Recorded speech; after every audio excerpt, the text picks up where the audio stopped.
Hello class 5 student. सो आपका SST में कल मैंने आपको क्वेश्चन आंसर भेजे थे चैप्टर 5 के। आई होप आपने कॉपी में कर लिए होंगे। आप इसको रेगुलर वर्क करिए, ठीक है। और मैप वर्क भी आपको करना है बुक में से ही, कॉपी में। नेक्स्ट स्टार्ट होता है हमारा चैप्टर नंबर 6। तो पहले हमने पढ़ा था इक्वेटोरियल फॉरेस्ट के बारे में, अब हम पढ़ेंगे टेम्परेट ग्रासलैंड्स। तो टेम्परेट ग्रासलैंड के बारे में पढ़ेंगे, ये कहाँ पे होते हैं, इनका एरिया क्या है, किधर पाए जाते हैं। यहाँ पे वैसी सेम टू सेम वहाँ का क्लाइमेट के बारे में पढ़ेंगे, वहाँ के प्लांट्स कैसे हैं उनके बारे में पढ़ेंगे, जैसे इक्वेटोरियल फॉरेस्ट में पढ़ा था वैसे ही। फिर प्लांट्स के बाद वहाँ के एनिमल्स जो रहते हैं टेम्परेट ग्रासलैंड में, वहाँ के बारे में पढ़ेंगे हम। और लास्ट में हम पढ़ेंगे वहाँ के लोगों की लाइफ कैसी है। सेम बिल्कुल उसी की तरह है, बस एरिया बदल गया है। वो कहाँ पे मिलते थे? ट्रॉपिक ऑफ कैंसर और ट्रॉपिक ऑफ कैप्रिकॉर्न के बीच में थे इक्वेटोरियल फॉरेस्ट। अब टेम्परेट ग्रासलैंड कहाँ पर है? ट्रॉपिक ऑफ कैंसर के ऊपर और आर्टिक सर्कल के बीच में, और ट्रॉपिक ऑफ कैप्रिकॉर्न और एंटार्क्टिक सर्कल के बीच में, ठीक है। तो स्टार्ट करते हैं अपना chapter.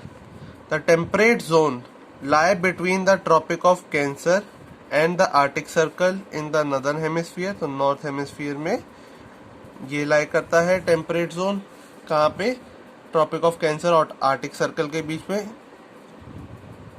And the Tropic of Capricorn and Antarctic Circle in the Southern Hemisphere. तो टेम्परेट जोन इधर भी लाई करता है, कहाँ पे? ट्रॉपिक ऑफ कैप्रिकॉर्न और एंटार्क्टिक सर्कल के बीच में, यहाँ और यहाँ पे लाई करते हैं। This region is located away from the equator and so it is neither too cold nor too hot. These regions are known as temperate grassland। तो ये जो रीजन है ये ना ही नीदर टू यहाँ पे कोल्ड होता है ना ही नीदर हॉट होता है, क्योंकि ये इक्वेटर से दूरी पे है दोनों जगह, ठीक है। तो अब हम इनके बारे में पढ़ेंगे। The major temperate grassland of the world. Look at the map given in the beginning of the chapter. ये हमने यहाँ पे देख ही लिया है। Temperate grassland are known as by different names in different countries. तो डिफरेंट डिफरेंट जो कंट्रीज है, हर जगह टेम्परेट ग्रासलैंड का अलग अलग नाम है, ठीक है। The prairies of North America. तो नॉर्थ अमेरिका कहाँ है? यहाँ पे। तो यहाँ पे क्या बोलते हैं? प्रेरीज, ठीक है। The steppes of eastern Europe and Ukraine, Russia and central Asia. तो यहाँ पे क्या बोलते हैं? स्टीप्स, यहाँ पे यूरोप और सेंट्रल एशिया में। The pampas of south America. तो यहाँ पे पेम्पास बोला जाता है। The welds of south Africa. तो साउथ अफ्रीका में जो टेम्परेट ग्रासलैंड है उसे क्या बोलते हैं? Welds. And the down of Australia. तो डाउन्स ऑफ ऑस्ट्रेलिया। तो ऑस्ट्रेलिया में जो टेम्परेट ग्रासलैंड है उन्हें डाउन्स बोला जाता है। Here it should be noted that the grassland of northern hemisphere are different from the grassland of southern hemisphere। जो नदर्न हेमिस्फीयर में ग्रासलैंड स्टूडेंट्स पढ़ते हैं वो डिफरेंट होते हैं जो सदर्न हेमिस्फीयर में ग्रासलैंड पढ़ रहे हैं, ठीक है। The grassland of the northern hemisphere lie in the high latitude in comparison to the grassland of southern hemisphere। वो हाई लैटिट्यूड पे लाई करते हैं। Look carefully at the map given at the beginning of this chapter। You can see that the prairies and the steppes lie in the higher altitude, much above the Tropic of Cancer, in comparison to the pampas, velds and the downs, which are very close to the Tropic of Capricorn। तो high latitude मतलब latitude जो है ऊपर की तरफ, ऊपर जो latitudes है उन पे लाई करते हैं ये प्रेरी, स्टीप्स। और जो पेम्पस, वेल्स और डाउन्स है वो ट्रॉपिक ऑफ कैप्रिकॉर्न से भी नीचे लाई करते हैं, ठीक है। तो इनका थोड़ा कंपैरिजन अलग अलग हो जाता है। Climate. The climate in the grassland in the two hemisphere is different. तो जो दोनों हेमिस्फीयर में, नदर्न हेमिस्फीयर वाले ग्रासलैंड का क्लाइमेट अलग होता है और सदर्न हेमिस्फीयर में जो लाई कर रहे हैं उन ग्रासलैंड, टेम्परेट ग्रासलैंड का क्लाइमेट थोड़ा अलग होता है। In the northern hemisphere, the grasslands are in interior of the continent. The temperate grassland zone as hot summer and cold winter. This climate is known as the continental type of climate. Sometimes local hot winds are called Chinook blow over the prairies during the spring season which melt the snow and there is grass for grazing. तो क्या होता है, जो northern hemisphere में लाई करता है grassland, तो उसमें उसका क्लाइमेट जो है उसे कॉन्टिनेंटल टाइप ऑफ क्लाइमेट बोलते हैं. ठीक है. जो इसमें लोकल हॉट विंड होती है, लोकल हॉट जो गर्म हवाएं चलती हैं उसे चिनूक बोला जाता है. और जो स्प्रिंग सीजन में हवा चलती है वो जो स्नो को मेल्ट करने में हेल्प करती हैं. और इधर ग्रास भी अच्छी खासी प्रेजेंट होती है. देखिए यहाँ पे ग्रास प्रेजेंट है. दी प्रेरीज ऑफ नॉर्थ अमेरिका, जो नदर्न हेमिस्फीयर में लाई करते हैं उनमें ग्रास अच्छी होती हैं. ठीक है. In Southern Hemisphere the temperate grassland zone is located near to the coast. तो जो सदर्न हेमिस्फीयर में लाई कर रहे हैं वो कोस्टल एरिया के पास है. देखिए मतलब कोस्टल एरिया मतलब पानी के किनारे. ये भी पानी के किनारे है, ये भी पानी के किनारे है और ये भी पानी के किनारे है. ठीक है. The ocean has a cooling effect on the grassland during the winter as well as the summer season. तो विंटर और समर में ओशियन की होने की वजह से कूलिंग इफेक्ट में थोड़ा अंतर आता है. Therefore the climate is moderate. यहाँ पे कैसा क्लाइमेट होता है, मॉडरेट होता है. Neither too hot not too cold. ना ही ज्यादा गर्मी होती है ना ही ज्यादा सर्दी होती है. In fact these grassland experience a very pleasant climate through out the year. तो इन ग्रासलैंड में क्या होता है, बहुत ही प्लेजेंट क्लाइमेट रहता है पूरे साल. The annual precipitation is between 25 and 90 centimetre.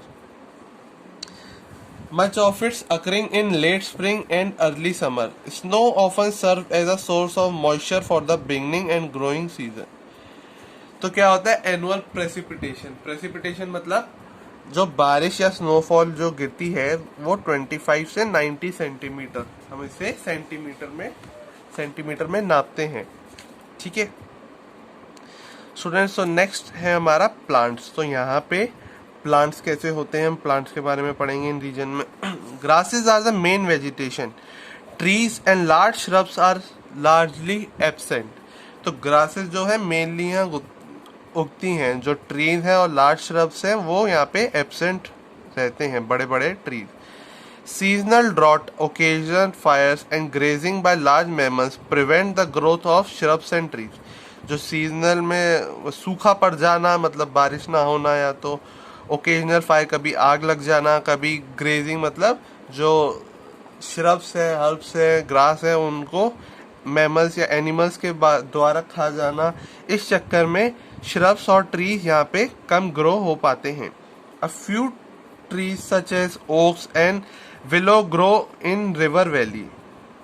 तो कुछ तरीके के ट्री जैसे ओक ट्री, विलो ग्रो, ये कहते हैं रिवर के किनारे पे ग्रो होते हैं. And few 100 species of flower grows among the grasses. तो कुछ 100 types of species flowers grow कर जाती हैं ग्रासेस के फॉर्म में. The various species of grasses include purple needle grass, buffalo grass and galleta. Alfalfa is the most common grass of the temperate grassland. It grows very easily and is fed to the cattle. तो ये जो grass है बहुत आसानी से grow होता है और ये कैटल द्वारा फेड भी किया जाता है, मतलब वहाँ के कैटल ये खाते हैं. Flowers include asters, blazing star, sunflowers and the wild Indigo. तो वहाँ पे जो फ्लावर्स प्रेजेंट होते हैं उनके नाम भी दिए, aster, blazing star, sunflower and wild indigo. यहाँ पे फ्लावर उगते हैं. ओके. फिर उसके बाद आता है students the grassland very in size. तो वहाँ की जो ग्रासलैंड है वो वेरी करते हैं साइज में from the country to country. In the prairies of North America, जो नदर्न हेमिस्फीयर में लाई करते हैं North America, and the grasses grown very tall because this region gets good rainfall. तो इस रीजन में जो ग्रास ग्रोन होती है वो बहुत ही टॉल ग्रो होती है क्योंकि यहाँ पे अच्छी खासी रेनफॉल होती है.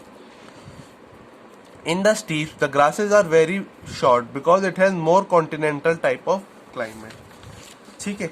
तो यहाँ पे तो बहुत अच्छी ग्रास ग्रो होती है क्योंकि यहाँ पे अच्छी रेनफॉल होती है. इन द स्टीप यहाँ पे इतनी अच्छी ग्रासेस लंबी लंबी ग्रो नहीं होती. ठीक है, क्योंकि इसमें कॉन्टिनेंटल टाइप ऑफ क्लाइमेट होता है. सो स्टूडेंट्स, नेक्स्ट हो गया, हमने क्या पढ़ लिया सबसे पहले चैप्टर में, वहाँ के मेजर टेम्परेट ग्रासलैंड के बारे में पढ़ा, वहाँ का कैसा होता है, एरिया के बारे में पढ़ा, वहाँ के एरिया में इनके क्या क्या नाम दिया जाता है अलग अलग एरिया में। नेक्स्ट हमने क्लाइमेट के बारे में पढ़ लिया, वहाँ का क्लाइमेट कैसा होता है कि not too cold not too hot, ना ही ज़्यादा गर्म होता है ना ही ज़्यादा कोल्ड होता है नदर्न हेमिस्फीयर में, तो और उसको कहते हैं नदर्न हेमिस्फीयर वाले को कॉन्टिनेंटल टाइप ऑफ क्लाइमेट। जो सदर्न हेमिस्फीयर और वहाँ की लोकल हॉट विंड को चिनूक बोला जाता है। ठीक है, जो सदर्न हेमिस्फीयर में जो लाई करता है टेम्परेट ग्रासलैंड, वहाँ पे थोड़ा कूलिंग इफेक्ट होता है क्योंकि वो ओशियन के किनारे होता है और क्लाइमेट वहाँ का मॉडरेट रहता है। ठीक है, फिर वहाँ का प्रेसिपिटेशन एनुअल कितना होता है, 25 से 90 सेंटीमीटर के बारे में बताया गया है। ठीक है, उसके बाद कहते हैं इधर ये भी बताया गया है, यहाँ पे स्नो ऑफन गिरती है और वो मॉइस्चर भी, उसकी वजह से वहाँ के एरिया में मॉइस्चर आ जाता है।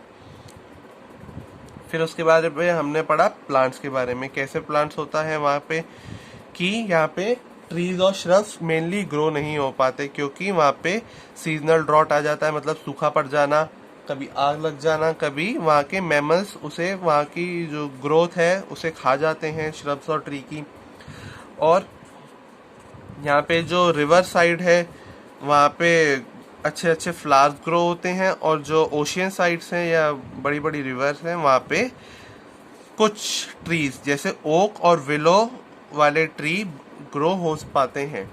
उसके बाद हमने पढ़ा कि वहाँ पे जो नदर्न हेमिस्फीयर है, वहाँ पे जो नदर्न हेमिस्फीयर में नॉर्थ अमेरिका में इधर जो पड़ता है, इधर लंबी लंबी ग्रासेस ग्रो होती हैं क्योंकि यहाँ पे अच्छी खासी रेनफॉल होती है और यहाँ पे इतनी ज़्यादा लंबी लंबी ग्रासेस ग्रो नहीं हो पाती क्योंकि यहाँ पे ज़्यादा रेनफॉल नहीं होती। नेक्स्ट स्टूडेंट्स टॉपिक है हमारा एनिमल्स और लाइफ ऑफ पीपल। फिर उसके बाद आता है थ्रेट्स टू टेम्परेट ग्रासलैंड। ठीक है, तो ये हम ट्राई करेंगे कि नेक्स्ट क्लास में कर लें, 3 ही टॉपिक बचे हैं, इसे हम नेक्स्ट क्लास में फिनिश करके अपना ये चैप्टर फिनिश हो जाएगा। ज़्यादा बड़ा चैप्टर नहीं है हमारा।